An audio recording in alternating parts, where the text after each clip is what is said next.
88,000 ब्राह्मणों को नित्य भोजन कराने से जितना फल प्राप्त होता है, एक किसी बच्चे को साक्षर बनाने से उतने फल की प्राप्ति हो जाती है। यदि साक्षर नहीं बनाया जाएगा तो फिर तो ये समाज साक्षर का उल्टा हो जाएगा। साक्षरा का उल्टा तो राक्षस होता है। बिना पढ़े नर पशु कहावे। मैं तो आप सबको ये बराबर बोलता ही रहता हूं, ईश्वर ने आपको योग्यता दी है तो आप भी बच्चों को हुनर दीजिए, शिक्षा दीजिए। आप तीनों चारों माताएं बहुत गलत बैठी हैं।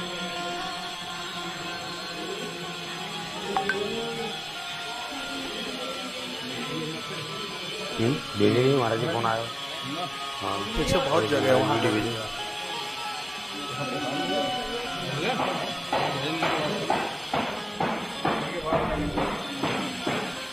दो तीन कार्यकर्ता रास्ते में बैठ जाएंगे, आगे कोई आएगा नहीं। बोलिए मत, कथा शुरू हो चुकी है। सत्संग टीवी तुलसी तपोवन यूट्यूब चैनल के माध्यम से फेसबुक तमाम मीडिया के प्लेटफार्म पर जुड़कर अपने अपने घरों में बैठकर इस कथा का आनंद लाभ प्राप्त कर रहे हैं। आप सभी भक्तों के हृदय में बैठे हुए मैं अपने भगवान को वंदन और प्रणाम करता हूँ। हमारी राम राम ले लीजिए।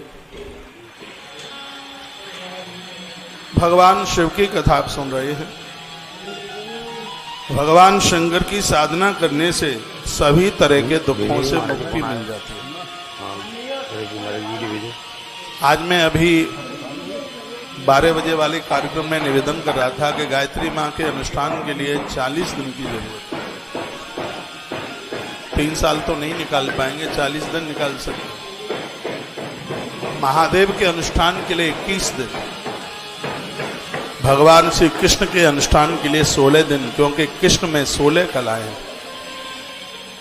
जो कृष्ण का पुजारी है, संपूर्ण कलाएं भगवान अपने भक्त को दे देते हैं। 16 दिन एक अनुष्ठान के रूप में आप कृष्ण को दे दीजिए। साधना की विधि मैं बता दूंगा जब आपको जरूरत होगी तब। गणेश जी का गणेश अथर्व शीर्ष है, गणेश स्तोत्र है, 12 नाम हैं गणेश जी के। 12 दिन में भगवान गजानन का अनुष्ठान पूरा हो जाता है। माँ भगवती जगदम्बा दुर्गा का 9 दिन चाहिए। फिर जितना आपके पास में टाइम हो उतना समय निकाल लें। अपने जीवन को अनुष्ठानिक जीवन बनाइए, अनुष्ठानिक जिंदगी बनाइए। जिसने 1 साल में 21 दिन भगवान महादेव को दे दिए हैं, वह मृत्यु लोक में नहीं, वो शिवलोक में रह रहा है, ये समझ लीजिएगा। धरती का कोई भी दुख उसको स्पर्श नहीं कर सकता। इस धरती पर सबसे बड़ी यदि कोई शक्ति है तो मंत्र शक्ति है। इसके मुकाबले कुछ भी नहीं। मंत्र शक्ति सबसे बड़ी शक्ति है, और जिसको मंत्र सिद्ध हो जाता है, भगवान उसके लिए कवच के रूप में खड़े हो जाते हैं। उसकी अपमृत्यु, अकाल मृत्यु नहीं होने देते, उसे रोग नहीं होने देते, और भगवान उससे अच्छे अच्छे काम कराते रहते हैं।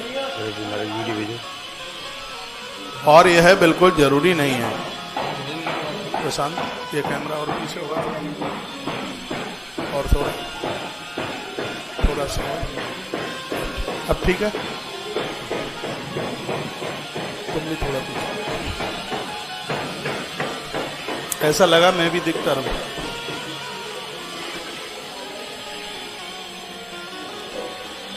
तो भगवान महादेव का जो 21 दिन का अनुष्ठान है, इसमें आप महामृत्युंजय मंत्र भी जप सकते हैं, और इसमें पंचाक्षरी मंत्र ओम नमः शिवाय भले ही आपके गुरु मंत्र में नहीं है, साल में 1 बार यह अनुष्ठान आप जरूर कीजिए। आप ही आप होंगे, बीमारियां कहां चली गई पता ही नहीं लगा, आप स्वस्थ होंगे।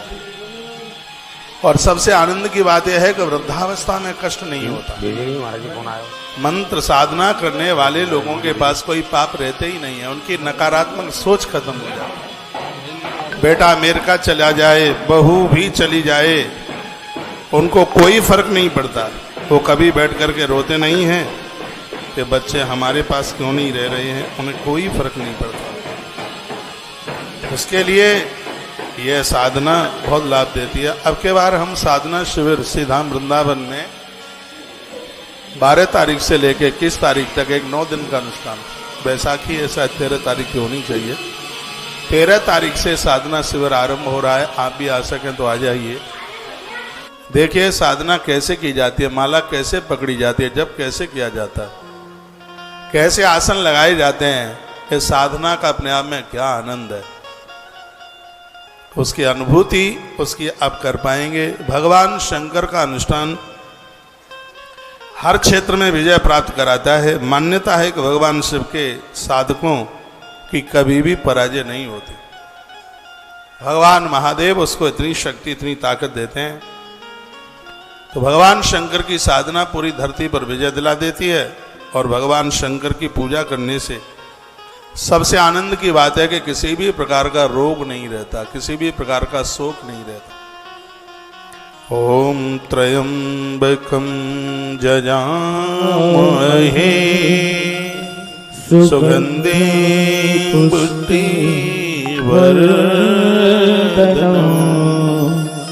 उर्वारुकमिव वन्दनम् मृत्युर्मुक्षीयमामृता।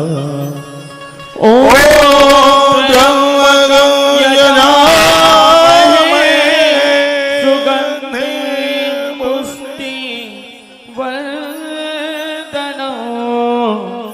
उर्वारुकमिव वन्दनम् मृत्युर्मुक्षीयमामृता। ओम त्र्यंबकं यजामहे सुगंधे पुष्टिवर्धनम् उर्वारुकमिव वन्दनम् मृत्युर्मुक्षीयमामृता। आप 21 दिन नहीं जप सकते हैं तो हर महीना एक 5 दिन का टाइम निकालिए। ज्यादा नहीं, इसकी आप 5-5 मालाएं कर ले। 1 घंटा भी नहीं लगेगा आपको, एक 35 मिनट लगेगा।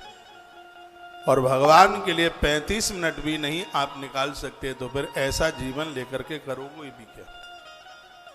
आपकी स्पीड नहीं है तो नमः शिवाय में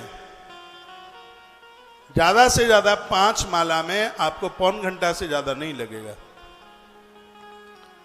और महामृत्युंजय जपेंगे तो आपको 1 से सवा घंटा लग जाएगा 5 माला पूरी करने में। 21 दिन आप नहीं कर सकते हैं तो 5 दिन निकालिए। मैं तो कहूंगा कि आपको जो भी कोई गुरुमंत्र मिला है उस मंत्र में जितने अक्षर हैं उतने लाख का जप हर वर्ष कर दीजिए। 1 साल में ना कर पाए 1.5 में कर लीजिए, 3 साल में कर लीजिए, 1000 दिन में कर लीजिए। यह जरूरी है। मरने के बाद स्वर्ग मिलता है लोग कहते हैं, लेकिन हम लोगों के हृदय की ऐसी आवाज है कि स्वर्ग लोगों के लिए धरती पर ही आके प्रकट हो जाता है। हम लोग कलयुग में नहीं जी रहे, हम स्वर्ग में जी रहे। चेहरे की मुस्कुराहट कभी खत्म नहीं होती।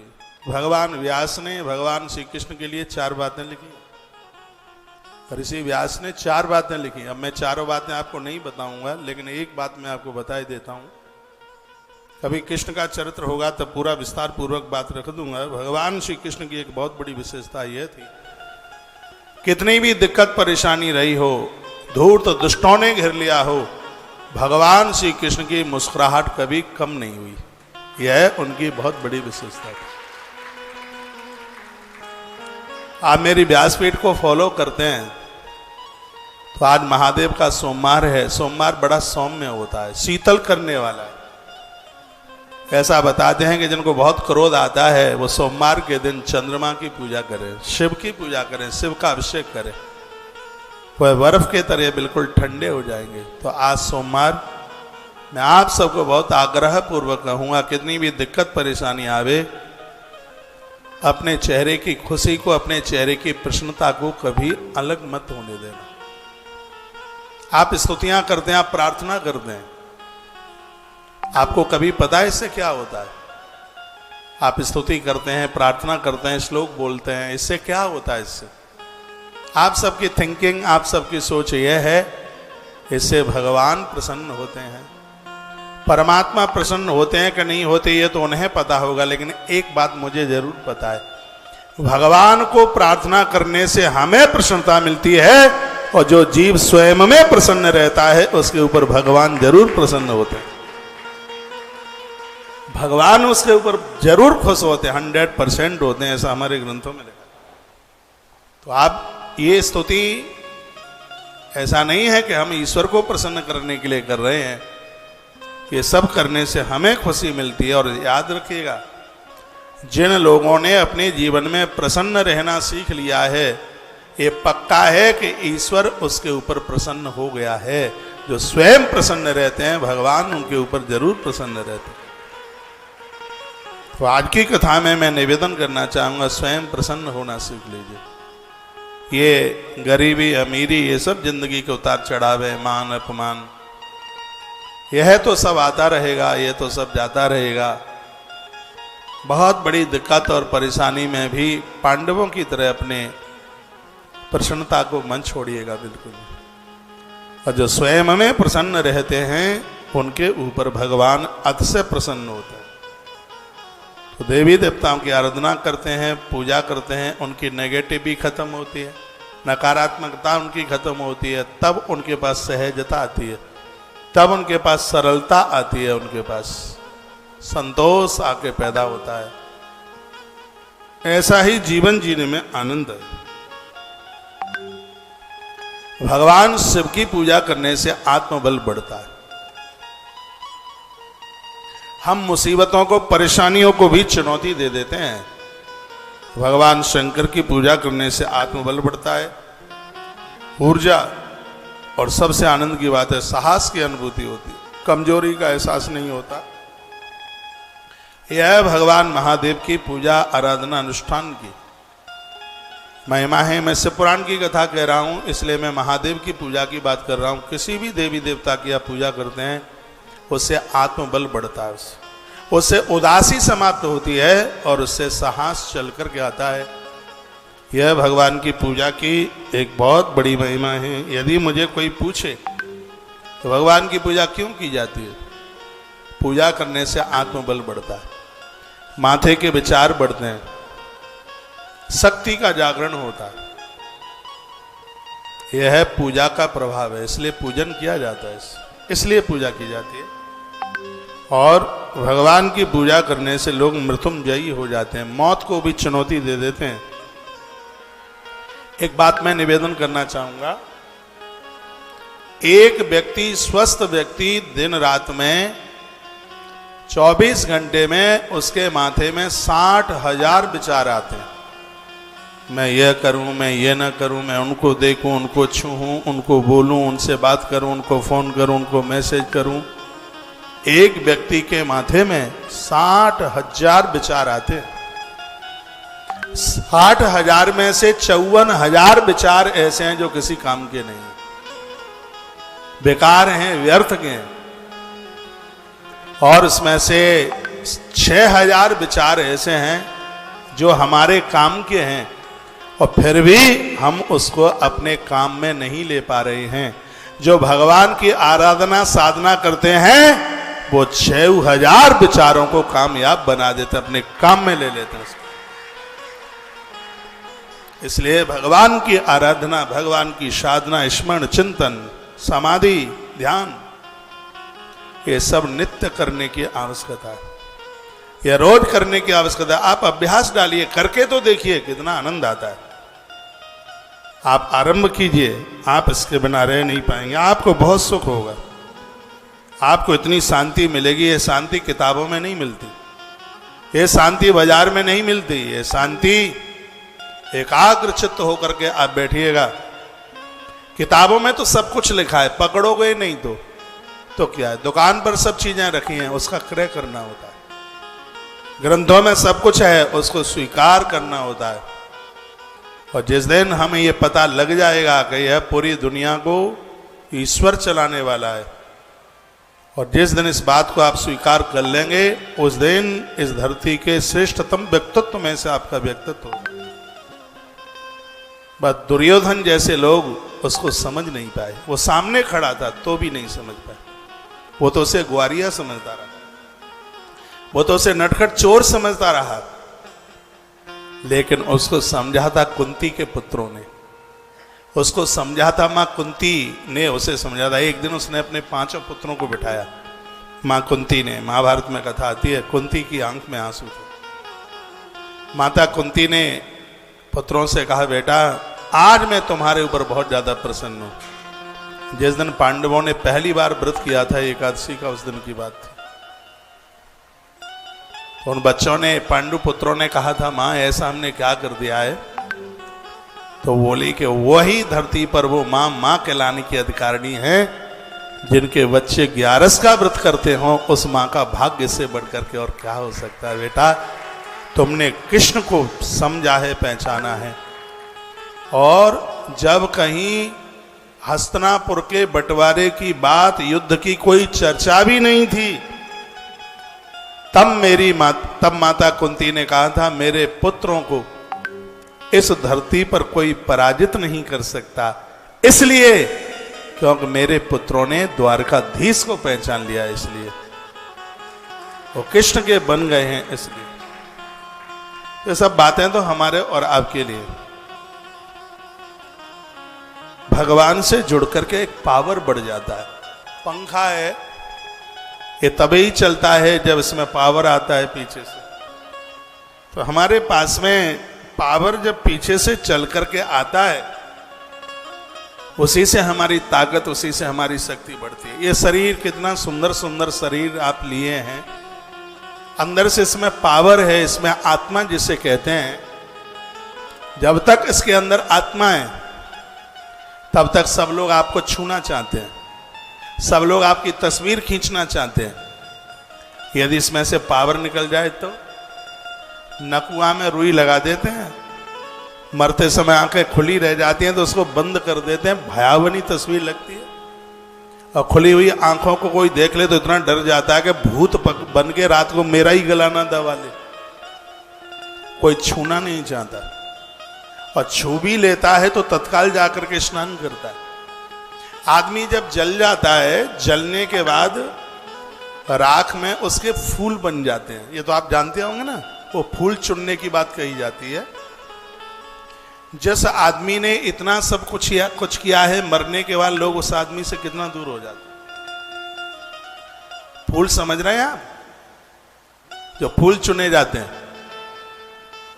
कोई व्यक्ति हरिद्वार जा रहा था, फूल चुन करके किसी सीट पर बैठा हुआ था। बगल वाला आदमी बात कर रहा था, भैया आप कहाँ से आए हैं? उसने कहा सहारनपुर से आया हूँ। कहाँ जा रहे हो? उसने कहा कि मैं हरिद्वार जा रहा हूँ, पिताजी की डेथ हो गई है, उनके फूल चुने हैं और उनको गंगा जी में प्रवाहित करने के लिए जा रहा हूँ। वो व्यक्ति 2 फीट दूर हो गया उससे, सुनते ही अरे अरे मरगट के फूल लेकर के जा रहा है। 2 फीट दूर हो गया, अरे इसको भी आप छोड़िए। जब कोई हरिद्वार जाता है तो वो टेम्पो ऑटो वाले खड़े रहते हैं, हरी की पौड़ी चिल्लाते रहते हैं। और जब उसमें वो आदमी फूल लेने वाला ले जा रहा है, वो बैठा होता है, तो ऑटो वाले बड़े होशियार होते हैं और ये समझ लेते हैं कि ये जरूर फूल लेके आया है। और उस सवारी को उतारने के बाद गंगा जी में से 2 बाल्टी भर के वो भी अपने ऑटो को धोता है। कहता है इसमें मरा हुआ फूल, तो ये जिंदा फूल कितना अच्छा लगता है, जिसको तुम छूना चाहते हो, जिसको तुम तोड़ना चाहते हो, जिसको तुम अपनी नाक से लगाना चाहते हो। ये तमाम बात कहने का मतलब ये है कि हम और आप छूने के लायक, देखने के लायक तब हैं जब परमात्मा इस देह में आत्मा के रूप में बैठा। ये निकल जाएगा महाराज, इसको छू करके लोगों को गंगा नहाने की जरूरत पड़ती है। उसको समझिए, जिसकी वजह से हम और आप सब चल रहे हैं। उसके बिना कोई जीवन नहीं है, उसके बिना कोई जिंदगी नहीं है। भगवान ने कृपा करी है। कौमार आचरित प्राज्ञो धर्मान भागवतानिय दुर्लभम मानसम जन्म तदप्या ध्रुवमतिर्दम। ये भगवान ने बड़ी कृपा करी है और हमें मनुष्य जीवन मिला है। इस जीवन का आनंद ले लीजिए। इसका आनंद है ईश्वर से जुड़ने में, अच्छे विचारों से जुड़ने में, अच्छा काम करने में बहुत आनंद आता है, बहुत अनुभूति होती है। आज मैंने एक वीडियो डाली है, उसका शीर्षक ये है, सुख कहां मिलता है। जो संसारियों ने बनाया है उसमें सुख नहीं है, फिर जो परमात्मा ने बनाया है उसमें सुख है, क्योंकि जो ईश्वर ने बनाया है वो शाश्वत है। जो ईश्वर ने बनाया है उसमें सुख है, जो आदमी ने बनाया उसमें कहीं सुख नहीं।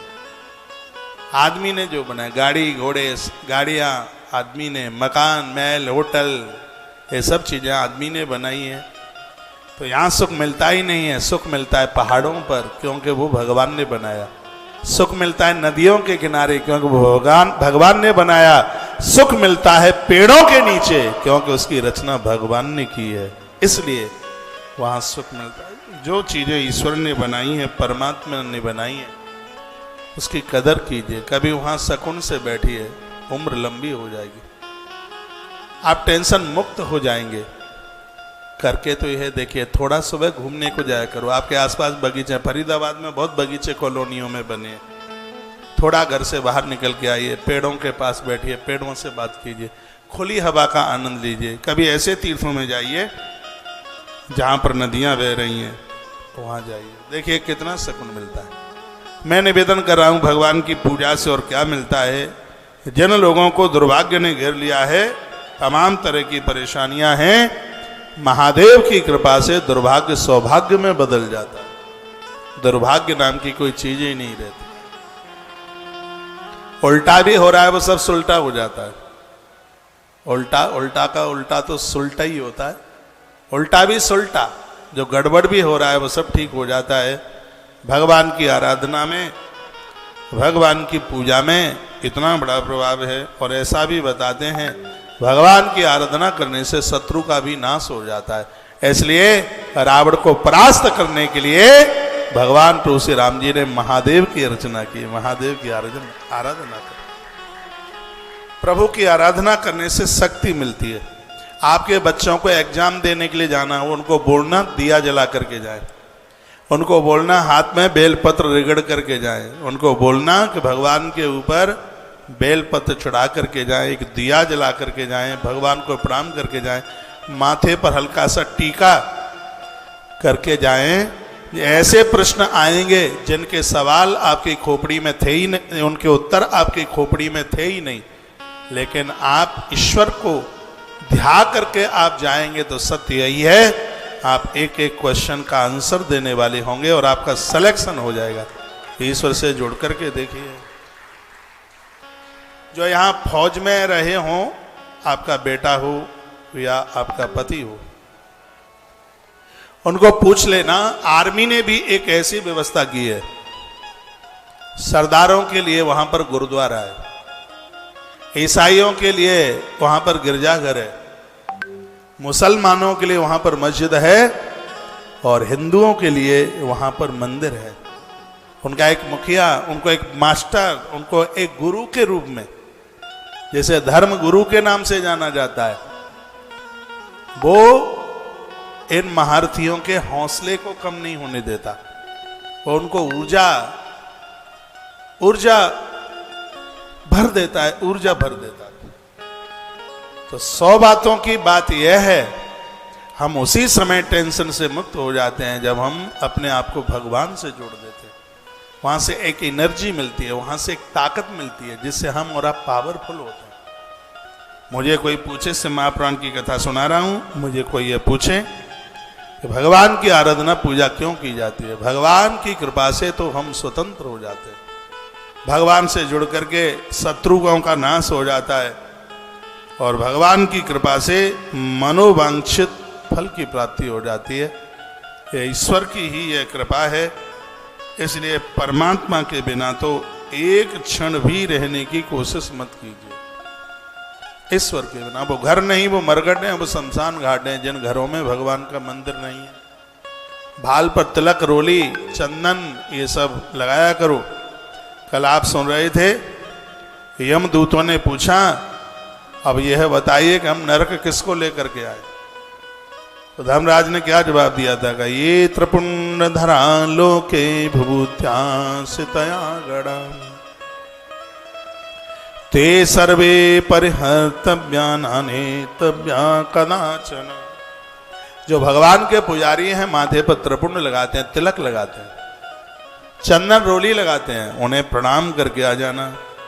उनको यहां लाने की बिल्कुल भी जरूरत नहीं है।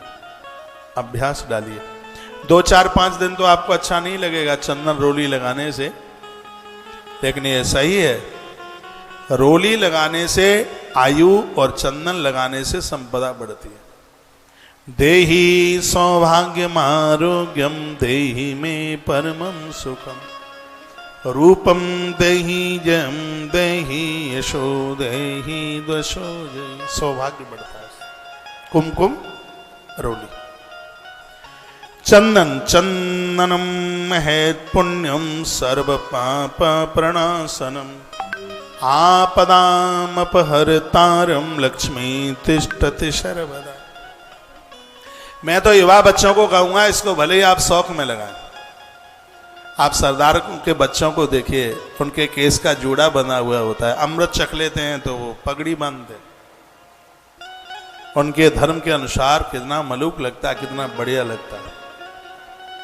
और सत्य यही है कि हम लोग भी चोटी में, चंदन तिलक में, जनेऊ में, तुलसी कंठी, रुद्राक्ष में हम इतने मलूक लगते हैं, लगता ही नहीं है किसी साधारण मनुष्य की हम औलाद हैं।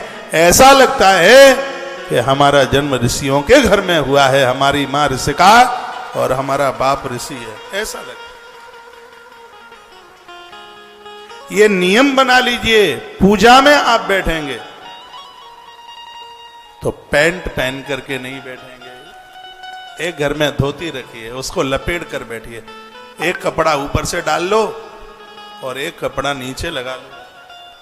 भले आप 10 मिनट के लिए बैठें, आप भगवान के सन्मुख बैठिए। वहां से आपको एक ऐसी एनर्जी मिलेगी, एक ऐसी ताकत मिलेगी जो संसार के कृपा, जो संसार का जो हवा है, जो दूषित है, वो आपको छू नहीं पाएगी, आपको स्पर्श नहीं कर पाएगी।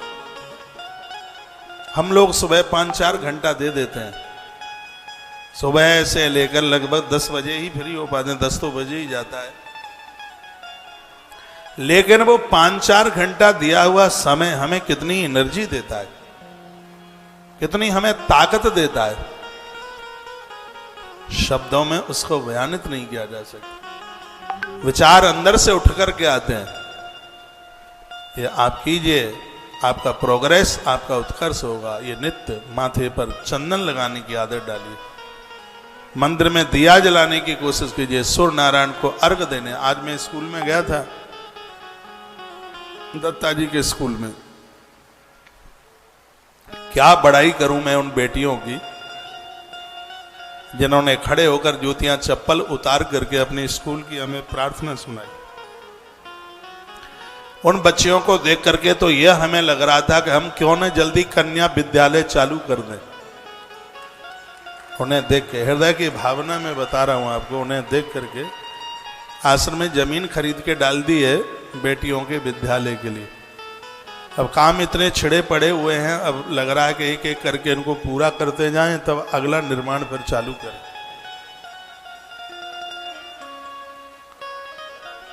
उन बच्चों के सामने मैंने एक बात कही,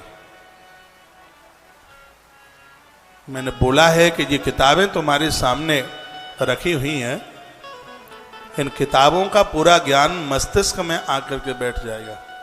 मैंने एक बात कही, जिसमें जितने भी थ्योरी, जितने भी सिद्धांत हैं, मैंने उन्हें बोला था कि हम बहुत छोटे थे तब हमें कहा जाता था कि महात्मा गांधी के ऊपर निबंध लिखो, श्रवण कुमार के ऊपर निबंध लिखो। निबंध लिखने से क्या हो जाएगा, कागज भर जाएगा। लेकिन उसकी असलियत यह है कि निबंध लिखने का मतलब है कि महात्मा गांधी बापू ने जो किया लिखते लिखते पढ़ते पढ़ते उसका असर हमारे ऊपर होना चाहिए। श्रवण कुमार ने जो जो किया, लिखते लिखते पढ़ते पढ़ते उसका असर हमारे ऊपर होना चाहिए। पहले एग्जाम में क्वेश्चन आता था कि यदि तुम्हें देश का राष्ट्रपति बना दिया जाए तो तुम क्या करोगे। इसमें जो बच्चे की अंदर की जो भावना है, इन सब चीजों से उसका पता लगता। भले वो राष्ट्रपति ना बने, लेकिन उसकी जो एक भावना है, उस भावना के ऊपर उसको मार्क्स, उसको नंबर दिए जाते हैं उसको। तो मैंने उन बच्चों को बोल रहा था कि सूर्य भगवान को अर्घ देना एक भी दिन मत चूकना। इससे क्या मेमोरी बढ़ती है, मैंने अनुभव करके देखा। सूर्य भगवान का दर्शन करते ही आप अपनी एक फोटो तो पहले खींच लेना अपने चेहरे की, और एक सूर्य भगवान को प्रणाम करने के बाद, अर्घ देने के बाद एक फोटो खींचना, और दोनों में आप अंतर समझेंगे। सूर्य भगवान के सन्मुख जिस समय आप खड़े होते हैं, सत्य तो यह लगता है कि ये कोई ऋषि कुमार का और कोई ऋषि कुमार खड़ा हुआ है। चेहरा ऐसा हो जाता है, उसका चेहरे की आकृति बदल जाती है उसको।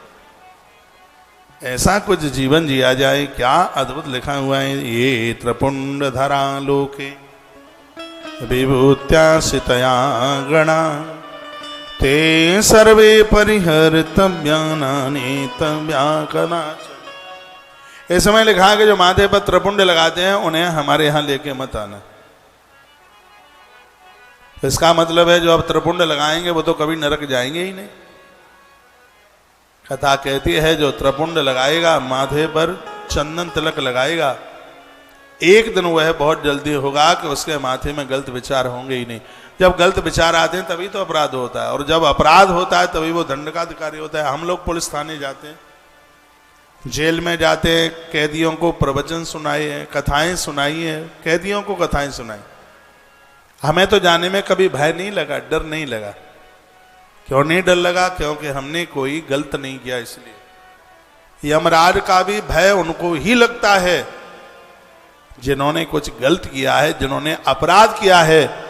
जिन्होंने अपराध नहीं किया, यमराज उनके लिए धर्मराज बनकर के खड़ा हो जाता है। हाँ, तो तालियां कुछ ज्यादा जोर से नहीं बजा रहे हैं आप। और किसको लेके नहीं आना नरक? कह दिया ये रुद्रांश धरा लोके जटाधारिण ये ते सर्वे परिहर्तव्यानानि तव्या कदाचन।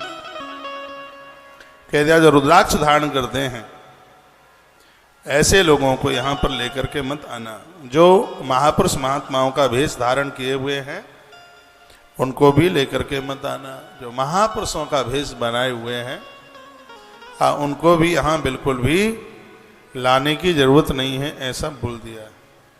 इस प्रकार यमराज ने अपने दूतों को मंद मंद मुस्कुरा करके और समझाते हुए चुप हो गए। ब्रह्मा जी बता रहे हैं इस प्रकार शंकर जी के पार्षदों ने उस ब्राह्मण बच्चे को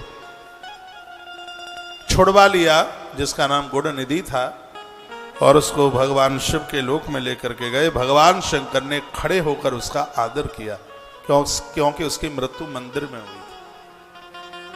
उसकी मृत्यु भगवान की पूजा देखते देखते हुई थी। भगवान शिव ने उसको अपना प्रमुख गढ़ बना दिया, ऐसा वर्णन किया गया है। और समय आने पर मृत्यु लोक में उसका जन्म हुआ। किसके यहाँ उसका जन्म हो गया कि दमा इत्य विधानो भूषव सेवा परायण अरिंदमस्या कलिंगाधिपतिर्भूत। अरिंदम का बेटा राजा अरिंदम हुए थे, और उनका यह बेटा हुआ जिसका नाम था कुमारदम। ये वही जो पहले गुणनिधि था, खूब अपराध किए थे, और वह धरती पर एक राजकुमार बनकर के आया। वर्णन किया गया सेवालयेषु सर्वेषु दीपदाना धृते ध्वजा। बहुत ध्यान से सुनिए। जितने टूटे फूटे मंदिर थे, श्लोक नंबर 55 है, अध्याय नंबर 18 रुद्र संहिता। जितने भी टूटे फूटे मंदिर थे इस राजकुमार ने सबका जीर्णोद्धार कराया। एक बात निवेदन करूंगा, नया मंदिर बनाने की बहुत बड़ी पुण्यता है, बहुत बड़ा पुण्य है, लेकिन नए मंदिर के भी बनवाने से ज्यादा पुण्य उसका है जो टूटे फूटे मंदिरों का जीर्णोद्धार करा। मध्य प्रदेश में माता अहिल्याबाई ने नए मंदिर कम ना के बराबर बनवाए, लेकिन जितने प्राचीन पुरातन पुराने मंदिर थे अहिल्याबाई ने सभी पुराने मंदिरों का जीर्णोद्धार कराया। उसकी बड़ी महिमा है। इसने ऐसा ही किया। जितने भी टूटे फूटे मंदिर थे जो गल गए थे, जर्जर हो रहे थे, इस राजकुमार ने सबका जीर्णोद्धार कराया। और इसने अनाउंस करा रखा था कि घर में तब तक चूल्हा नहीं सिलगेगा जिसके घर में जब तक भगवान को दिया नहीं दिखाया जाएगा, दीपक नहीं रखा जाएगा। यमराज के यहाँ जाने वाले लोगों में कमी आ गई। यम के यहाँ कोई जा ही नहीं रहा था।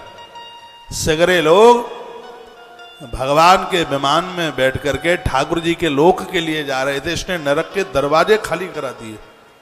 एक ही व्यक्ति था राजकुमार, और जन्म से ही इसने इस बात का प्रचार किया कि सभी दीपदान करेंगे, मंदिरों में दिया जलाएंगे।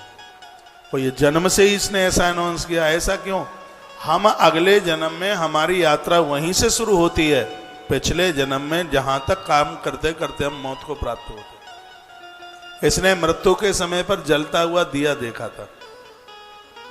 इसने मृत्यु के समय पर महादेव की पिंडी देखी थी, मृत्यु के समय पर। तो जब इसने जन्म लिया तो जो इसने लास्ट में देखा था अपना काम वहीं से आरंभ कर दिया। इस जन्म में हमने वहीं से आरंभ किया है जहां से हम पीछे छोड़ करके आए। इसलिए तो कहते हैं अंतो मति सोयागति। आप में ऐसी माताएं बैठी होंगी जिन्होंने चकिया चलाई होगी, गांवों से आई हों, देहातों से आई हों।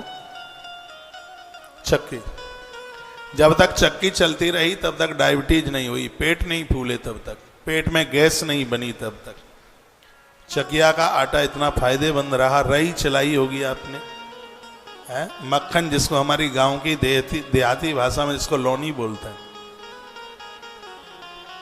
आधा बिलोवा आपने दही, वो ना दही रहता और ना वो दही भी नहीं रहता और मठा भी नहीं रहता, वो बीच वाली उसकी पोजीशन होती है।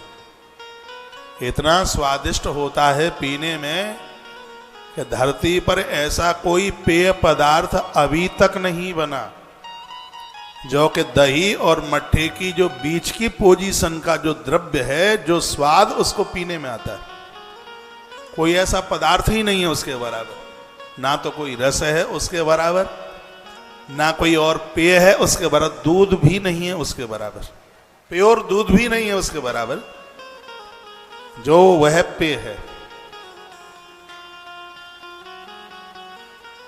उसको पीने से पेट की सैकड़ों बीमारियां दूर हो जाती हैं। जिन्होंने चक्की चलाई हो ऐसी मात यहां बैठी होंगी, कभी चकिया चलाते चलाते नींद भी आ जाती। मक्खी भिड़भिड़ा रही है ऊपर, मुंह खुला हुआ है और हाथ में वो मुट्ठा सा पकड़े हुई है और आराम से पीढ़ी पर बैठी सो रही है दादी। पीढ़ी होती, पीढ़ी पे ही बैठ के चकिया चलती हो, खटोला पर बैठ के नहीं, कुर्सी पर बैठ के नहीं। वो एक पेड़ी होती, वो डाब की रस्सी से उसकी बुनाई होती और उस पर वो बैठ करके, उसी पर बैठ करके वो क्यों, उदर में नाभि के नीचे कुछ ऐसे भी स्थान हैं जिसमें चोट लगने से, जिस पर दबाव पड़ने से नारी संतान को जन्म देने के लायक नहीं रहती। ये हमारी संस्कृति देखिए, तो क्या चीज बना करके तैयार की, वो पिंडी, और उस पीढ़ी पर बैठ करके उस गर्भाशय पर कभी प्रभाव नहीं पड़ता जिसकी वजह से कोई ऐसी दिक्कत हो जाए कि नारी संतान को जन्म देने के लायक न रहे। तो पीढ़ी पर बैठ करके, नई नई बहुएं उस समय बहनें वो चकिया चलाती थी। वो तो चक्की चलाते चलाते उसको नींद आ गई। ज्वाइंट फैमिलियां होती थी, एक घर में एक बार में कम से कम 5 किलो आटा लगता था, 5 सेर, इतना लंबा परिवार होता था। आज तो घर में 3-4 आधा किलो भी आटा लगता है तो समझ लो कि आफत आ गई, पहाड़ टूट के ऊपर गिर गया। पहले माता 9 बजे चूल्हे पर बैठती थी रोटियां बनाने के, भरी दोपहरी में, जेठ का बैसाख का महीना, और दोपहर में 2-2:30 बजे खड़ी होती थी। गांवों में बिच्छू ज्यादा निकलते, फिर बैठ जाती थी 5 बजे बनाने के लिए, तो रात को 8:30-9 बज जाते। एक फैमिली में 40-40 लोग होते थे। तो दाल भी कितनी बनती थी, तुम्हारा पूरा मोहल्ला खा ले आज के समय में। इतनी खाने में लोग इतने उत्साहित होते थे। तो मैं निवेदन यह कर रहा था कि जब बूढ़ी माता या बहन या दादी जब चकिया चलाते उसको नींद आ जाती, तो एकदम जागती ऐसे, तो देखा कि भाई तो बहुत रखा है पीसने के लिए, तो एकदम जागती है तो सीधे वो पीसना ही शुरू कर देती है। गीत गाते गाते, पहले गीत और गाए जाते थे, चकिया चलाई जाती, इतने मधुर मधुर गीत गाए जाते थे। दही बिलोया जाता था तो बड़े बड़े अच्छे गीत गाए जाते थे। तो उसने वो चकिया चलाना शुरू किया, क्योंकि उसका भी पीसने के लिए बकाया बचा है। एकदम जागी तो उसने क्या किया, जो बचा हुआ था उसको उसने शुरू कर दिया, पीसना शुरू कर दिया। उसी प्रकार से जो काम करते करते हम मृत्यु को प्राप्त हो गए। मौत को प्राप्त होने का मतलब चकिया चलाते चलाते सो गए। तो बूढ़ी माँ जागी तो उसने चक्की ही चलाना शुरू कर दिया। उसी प्रकार से जो काम करते करते मृत्यु को प्राप्त हम होते हैं, लेकिन जब हमें फिर जन्म मिलता है तो हम वहीं से काम शुरू कर देते हैं। जैसे दादी माँ का बचा हुआ आटा फिर पीसना उसने शुरू कर दिया।